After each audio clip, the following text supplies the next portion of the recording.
আসসালামু আলাইকুম দর্শক, দেখেন আমাদের এই কোম্পানিতে এগুলি বানাই আমরা।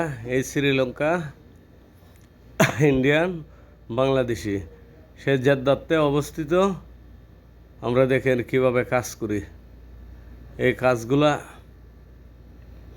বড় ভয়ঙ্কর। দেখেন আমি এখানে বসা আছি, এখন এই মেশিনগুলো চালাইতেছি। এই যে মাল কাটতেছে, মাল বানাইতেছি।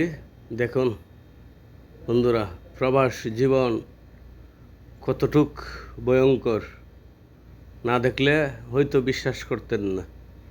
দেখেন আমরা এই মেশিনটার মধ্যে 10 থেকে 12 জন লোক কাজ করে।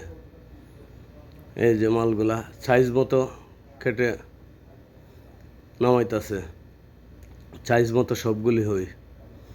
দেখেন আমাদের এই কোম্পানি অনেক বড় কোম্পানি, অনেক বড় কোম্পানি। পুরাটা আপনাদেরকে দেখায়া আমি শেষ করতে পারব না। এই যে দেখেন আমার ব্যালেট পাইসা গেছে, মালটা পাইসা গেছে, এখন ছুটাইতেছি।